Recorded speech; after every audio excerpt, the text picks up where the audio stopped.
Hi everyone, it's Natalie. So this is, either part one, two, or three of the different diatribes I went on over Sunday morning as I was kind of reviewing my week and the things that came up that were relevant to this to the tarot community. So I wanted to talk first. Well, who knows what's first? I'll be speaking in this one about my work with my journal and planner because I realized this week that I have a really negative association with the planner that I have for this year, and that it really requires a complete rethinking of everything that I was doing and the way I was approaching things. So that's where I'm coming from. And I will now cut to a relevant point in the video diatribe that I recorded earlier, which discusses this. Here we go.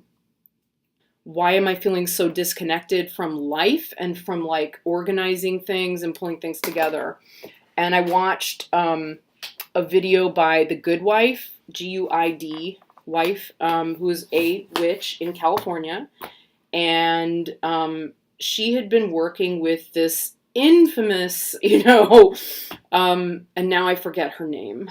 It'll inevitably, it will come back. Jessica Starr's bullet journals. And I thought, wow, I used to do similar things with my journals. I need to go back to that because it really re-engaged me with things. So then I thought, well, why did I ever get away from that? Why didn't I make a really beautiful new journal, / planner for this year?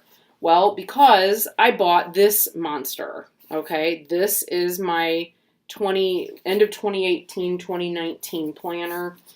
And I got it because I was, working a new job. Let's see, here we go. Like, it's got this big space. You can write all your stuff.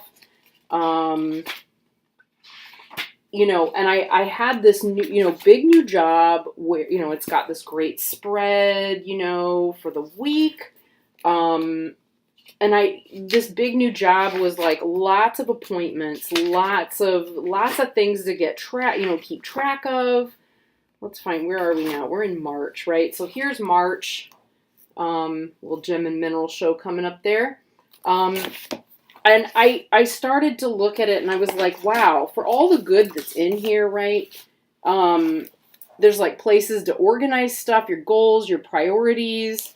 It's got, it's in theory, like, look at that beautiful blank page there. In theory, this should be ideal. But look, here are the first, this is last week. Look how much I wrote in here. I wrote my brother-in-law's show, The Newsies, which was great. He just directed it at his middle school where I sometimes substitute. Anyway, it was delightful.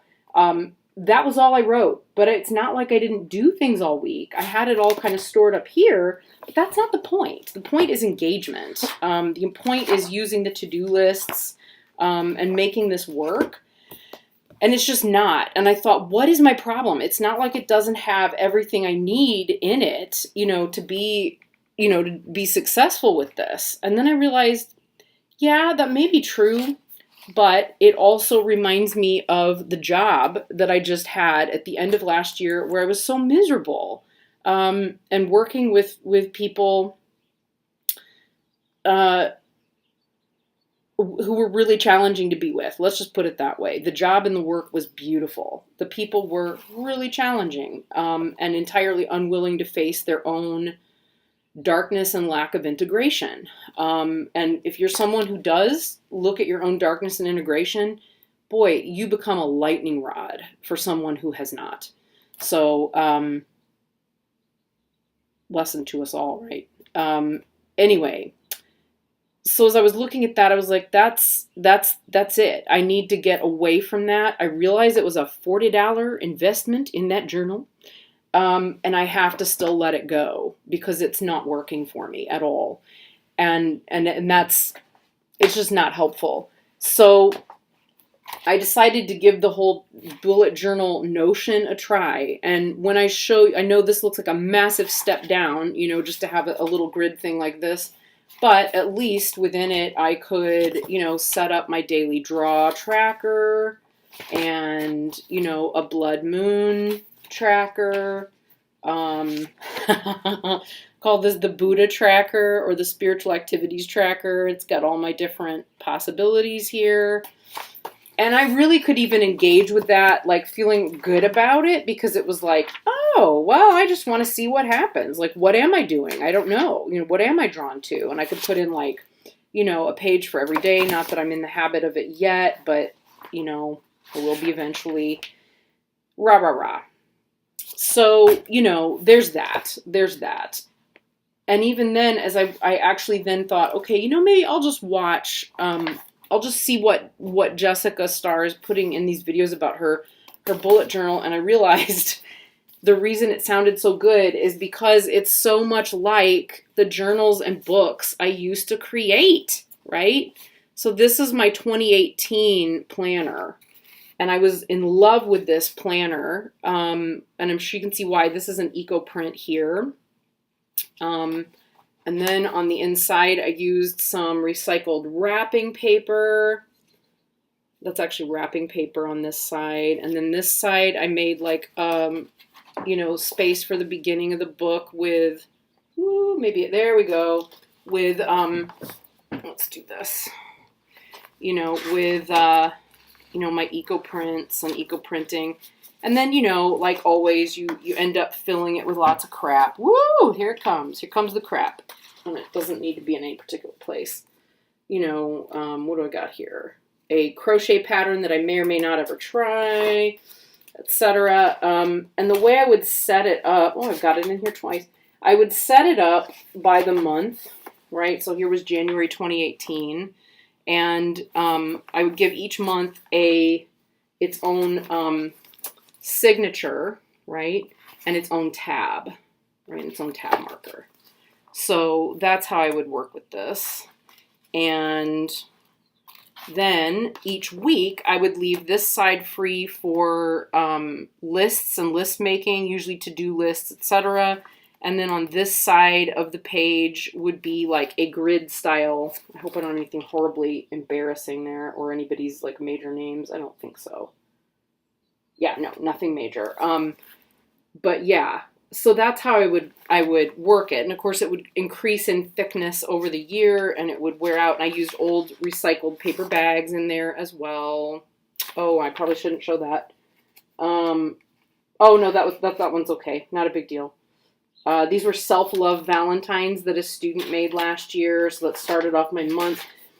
I wish I had some of my earlier ones because I used to leave way more space at the beginning of, because I got eventually down to using only like 1 or 2 pages at the beginning of one of these. I think this is a stray to-do list. Yep, stray to-do list. It's a tiny house to-do list. Like, here's all the things you need to work on and fix. Always fun. And then I would journal on those introductory pages. And what happened over time was that I stopped. You know, it was that I had a way, I thought it was too thick or it was making the book too thick, and then realized, no, what's making the book so thick is gluing these pages in. So I was even thinking, like, what do I do for 2019, right?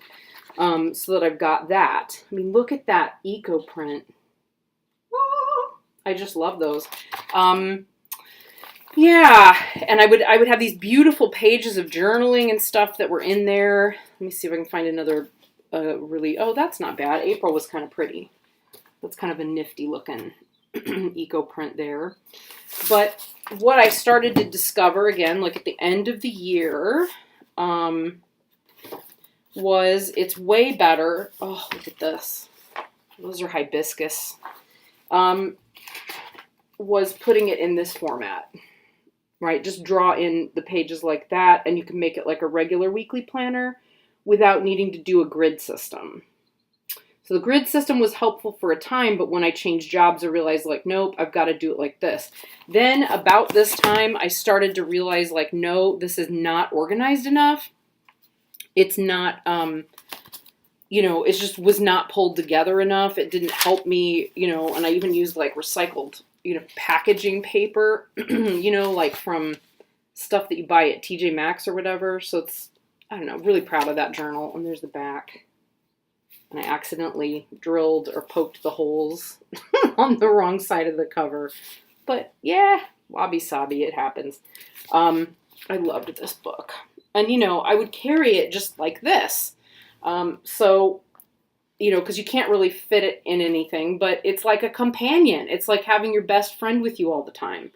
So I'm missing my best friend. And I hate it that I sold out my originality and personality in some respects in order to fit in and be more functional. Because I'd walk into client meetings, and everyone else that I worked with in that job was, well, suffice it to say, they were all trained in, had a background in counseling and social work. So for me to walk in with that was so artsy and out there, and they're all kind of, just recently graduated from grad school, and, there was a lot going on. There was a lot.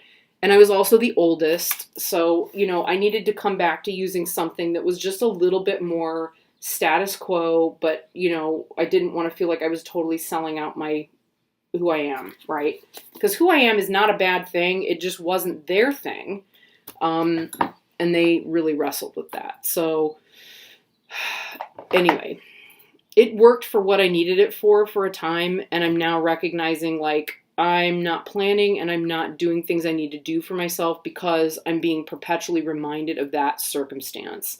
And it's already a situation where I have to get my insurance through that old employer because it's as cheap or actually cheaper than getting it through the marketplace. And I do have to have health insurance. So that said, I'm going to be making a new journal or a new planner journal that will be much, much more in the style of this one.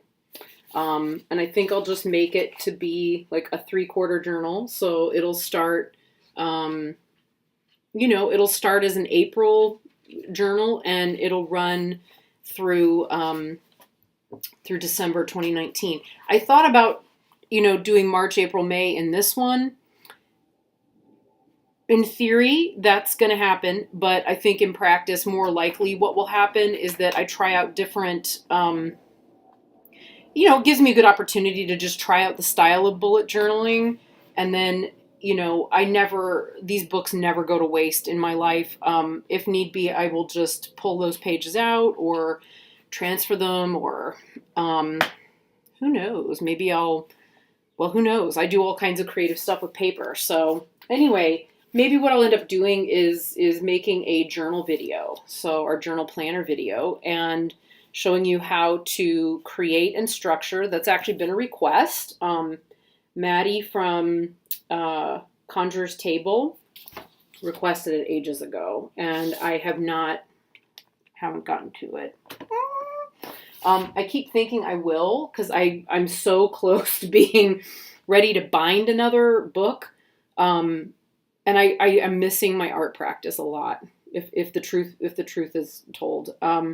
However, it's probably a lot more helpful to learn how to create your own journal, especially if you want to create it, as more of like, I know a lot of people in the tarot community are also, witches and witchy practitioners. So, this would be a beautiful grimoire, right? This would make a pretty sweet looking grimoire. So perhaps what I'll do is start assembling my pages and pulling that together and kind of get it. I'm going to take a page out of Jessica Starr's book in terms of just like setting up, what are the supplies, what are the things you would need, and just turn it into some kind of a series, because that'll probably be easier than trying to squeeze everything into one video, because we know how I roll. So I think that's probably a very helpful, functional way to move forward with this. So if you are a fancier of this style of bullet journal / planner, be sure to like and subscribe. Just kidding. Nobody has to like or subscribe to anything because I'm really just here having fun. So, but if you care to like and subscribe, I'm really, really grateful to interact with folks that have similar interests. So anyway, if this is something that you're interested in, definitely, and you happen to see this before I set it up, be sure to let me know. And if there's any questions or anything that you want me to make sure to address, be sure to put that in the comments as well, because I enjoy that, and I love the interactions. And while I'm flashing journals around, I've turned this into my tarot journal. I think I've shown this one in other videos before, but want some recycled wrapping paper here again. Bits and pieces from my Indigo Alchemist Tarot there. It's a really new journal in the sense that I haven't been working with it for very long. So, that was kind of how, let me see if I find a better example of what some of these, here we go, this one's stitched. So that's how I was stitching the pages together there. And then using all of these together to form the signatures. So we'll be doing all of that kind of, talk about how to, I just love this. So how to create a journal, how to pull one together. I will probably, for the planner, I'm much more likely to, I think for this one, I think I will probably stick with a lot of paper bags, because I do, as you can see, from this one, I really do love working with paper bags. You can tell, this is totally paper bag heavy going on in here. Paper bags are they're great. They're sturdy. They will take anything that you throw at them. And it's just a great way to recycle, and use something that would otherwise probably just be thrown out. It gives it value. It takes something that would ordinarily not have value, and it offers value. So, yay! We love that. All right. Have a great week, and thank you for watching.